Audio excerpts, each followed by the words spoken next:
Gangling, it's Carolina Jackpot time coming at you. It is Friday afternoon, and it's hot in the upstate of South Carolina. I guess that's stating the obvious, right? But it's not quite as hot to me as it was the past few days, and it's definitely not as hot as it's going to be next week. So, first of all, we're going to talk some Gamecock football, but I want to show you some of the things around my yard and some of the projects that can always wait until another day. Project number one. Look at the top of that shed. This shed is built to match the house. And I need to I have a pressure washer, and I actually pressure washed this this spring, but there's still a little bit clinging on there. The side of that, I did not get good. We've got to get the roof of that shed replaced. It was built in 1995 to match the house, and the shed itself, pretty solid, but the roof, that thing looks like somebody had it for a snack. I don't know what's going on with that. Then here's another project that I need to get working on. That's a table. Shut up! My wife and I bought a table that's a 4-seater to replace this 6-seater. I don't know what we're ever going to do with the 6-seater. It needs to go away. Plus, the 4-seater is on the porch, and it actually needs to be spray painted black. As you see, we got a new fence installed last September. It was actually supposed to be last July, but Lowe's didn't have any help. That pile of tires right there, we've had those fuckers for 5 years. 5 years. 5 years. I'm going to get them took off at some point in time. I don't know if I don't think they take them at the dump. I don't know. I think maybe they do. They got to. This here, look at that. That's a sad state of affairs. That used to be my vegetable garden. As you see, I've gotten lazy on my vegetable gardening skills. I built this 5 years ago too.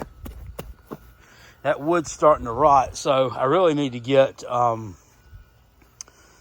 tarps, scoop this up, tear that out, and drag that out and probably put it in the hole where those tires are and just get rid of the garden, or either that, kill all that grass and I guess clean it up. There's just various other things around here. Here's the fire pit that my stepdaughter and her boyfriend had to dig last fall. How many times do you think it's been used? Fucking twice. Yeah, and that's full of grass and it looks awful. So I'm embarrassed of the backyard. The front yard looks good though. The front yard looks really good. And I gotta say, I'm a proud papa of that one, but this back here is just lacking. I guess that's why we want to get this fence that's so tall, because, hey, it hides a lot. You know what I'm saying? It hides a lot. And that guy that installed this thing from Lowe's is an absolute idiot too. This hasp and this little mechanism here, pure garbage. Let's get into the main talking point of this particular video though. I watched a YouTube video put out this morning by our good buddy Twisted Rooster. And he was talking about the Gamecock fan base kind of, what's the word, just ready to jump off the edge already. And we're still so far away from the 2024 season. A lot of fans are negative. A lot of folks don't have a good feeling about this upcoming season. A lot of folks predicting us not to win, but I don't know, 3, 4, 5 games. And I guess he took some issue with that, and those folks that are of that mindset and are of that ilk. Let me just say something here. First of all, I respect the opinion of Twisted Rooster. Good Gamecock fan, good YouTuber, underrated content too, by the way. I'm going to link that particular video down in the description box below. And I want you guys to go check it out and subscribe to his channel and give him a thumbs up. But here's what I don't agree with. Kind of went in on the Gamecock fans who are sensing doom and gloom right now, 2 months out from the season, I guess, a little bit more. I mean, look, guys, there's a reason for that, right? There is an absolutely 100% logical reason why a lot of people will think that way. Number one, we're ushering in a freshman quarterback, and I don't care. I know he was there last year, but we're still ushering in a freshman quarterback against SEC competition, against good SEC competition. Number two, the results on the field last year.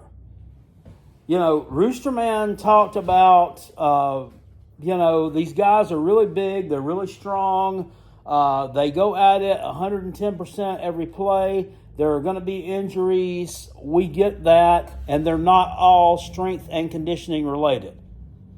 So, I don't know. Maybe a hit dog hollers, but it kind of felt like he was talking to me in that video. I don't think so, but look,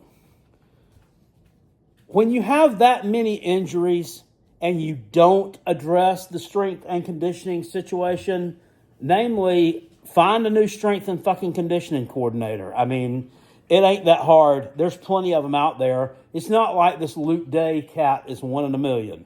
He's not. But Beamer decided to stick with him. It seems like there are some assistant coaches and support staff type of people. I don't know whether you call a strength and conditioning coordinator an assistant coach, or you call him a support staff person, or he's a little bit of both. But there seem to be certain people that are kind of like untouchable on that staff, and then some people that he doesn't mind getting rid of. Got rid of Justin Stepp, brought in Mike Furry. If you've watched some of the videos about Mike Furry Mic'd Up was a good one that was out about a week ago. This dude is the real deal. He is absolutely the real deal. And one thing that I like about him, and you'll say, well, you're a heck of a person to be saying this because you cuss a lot. He puts the Lord first in everything he does. This guy reads a devotional every morning. He is 100% bought into his faith. There's absolutely nothing wrong with that. I don't think he goes out wearing it on his shirt sleeve and spouting it off of every mountaintop. But he will let it be known on that particular clip that he's very strong that way. And I think that's a good thing, especially when you are supposed to be a leader of young men. I believe that coaches got it right there. However many years he's been coaching in the NFL, had experience in the NFL, it's going to do some great things there in that wide receiver room. I do look for some decent things to come from there. But Rooster Man said, well, we don't have anybody with any size, and that they can't, they're not going to be able to block. And dude, that's a legitimate concern. That's a legitimate concern. When you are playing SEC level football, yes, you've got some small guys who can, probably run some really good routes. But here's the thing. Are they going to be able to get separation at the line of scrimmage in order to be open? Because I think that they're going to have to be really skilled at running these routes, which smaller guys usually are, as Rooster Man made the point. But they've got to be able to get separation off the line of scrimmage. They can't be... Spencer Rattler could throw up a ball that a normal quarterback, it would be a 50-50 ball. And Spencer Rattler was completing that thing 70-80% of the time. Lenore Sellers is not going to be able to do that. Lenore Sellers in the throw game is not what Spencer Rattler was. So you've got that. I also said Nick Harbor didn't drop that. Sir, he dropped some passes last year. I don't know what team you were watching, but he looked like he had a lot to learn last year. He looked like he had really raw, elite athletic ability and speed, but he looked like he had a lot to learn before he's going to be a difference maker. One thing that disappointed me last year was they didn't utilize his speed at all. I feel like that he could have been put in some kind of jet sweep package. I think that he could have been utilized in some kind of bubble screen. I mean, my God, surely he can catch that where he can, where we can draw some linebackers up, hit him with that. Maybe he gets underneath the defense for 10 or 15 yards, just basically with a few extra, just based on his speed and toughness to bring down. But it seemed like they were always having him run like go routes, and it just didn't work out. So, he does need to learn how to catch the ball. Jared Brown is another one they brought in from Coastal Carolina. They were already talking this spring about he needs to learn how to catch the ball. So those are things that are concerning. And then the things that everybody is writing about the Gamecocks, and they're not all dumb takes. There are some educated college football media types of people who are not that high on our team. So this is why you have people that are a little bit negative. And then on top of all of this, man, we've been a shit show for the past 10 damn years. We have been a shit show. We became a shit show in 2014. A lot of people will point to that Texas A&M loss to begin 2014. Remember we lost to Texas A&M and Kenny Hill like 52-28 or something? It was absolutely awful at home in a game that we were favored in. A lot of people will point to that and say that's when it all really started going downhill. I think it really started going downhill as soon as the 2014 Georgia game was over. You beat those guys in Columbia in an upset, 38-35, I believe was the final score, in which Georgia shot themselves in the foot. Todd Gurley was running roughshod over that shitty Gamecock defense led by Lorenzo Ward, and for some inexplicable reason, stopped handing them the ball in crunch time, and then it was too late. They had a terrible quarterback, too, in Hudson Mason.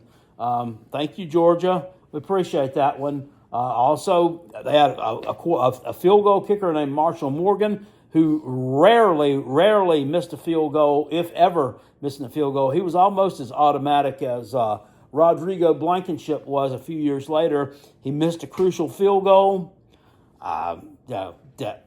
After that, South Carolina's season tanked out, started going downhill. We finished up 6-6. They won a bowl game against a terrible Miami team that ended up firing their coach. So we've been shitty for a while, and people are not going to go out there and think that there's a lot of optimism going into the next year, because a lot of us have just been conditioned to think that way.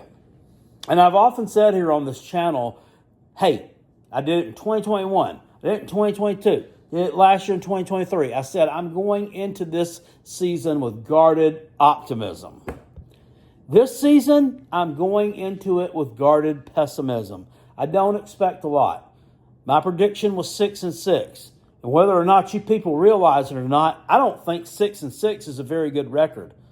I don't think that 6-6 is the ceiling that you should be shooting for. I don't think 6-6 is the type of record that keeps a coach around and gets him extensions and says, y'all should sign him to a lifetime deal if you go 6-6. Hell no. Screw that mess. You should be winning at least 8 ball games a year.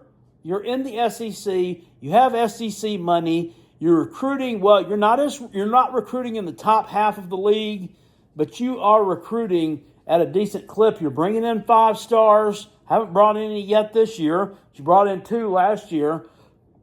I mean, at some point, those things need to start panning out into wins on the field. And I'm talking about more than 6. Especially when people say, well, you got 4 gimme games on there. 4 gimme games? And 6 is all you can muster up winning? And people are going to say, build a statue for Shane Beamer and give him a damn extension because he done that? No, I don't believe it. That's not a successful season. That's mediocre. It's poverty, really, if you want to get down to the nitty-gritty of it. So that's my rebuttal. I agree with a lot of what the Rooster Man says. I don't agree with his take, though, that no one should be concerned and that, you should let the season play out. No, we're going to be looking at this thing with guarded pessimism until we see otherwise. That's the camp that I'm in.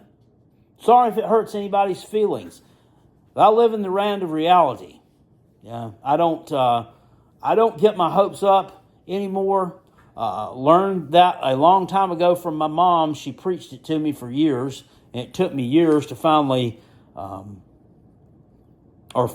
guess, for that to sink in through my thick head, that, son, it's better to be pessimistic and not expect a lot, because when a lot doesn't happen, you're not going to be that upset. It sucks to have to look at life that way sometimes, but life, sports, sometimes they kind of go hand in hand.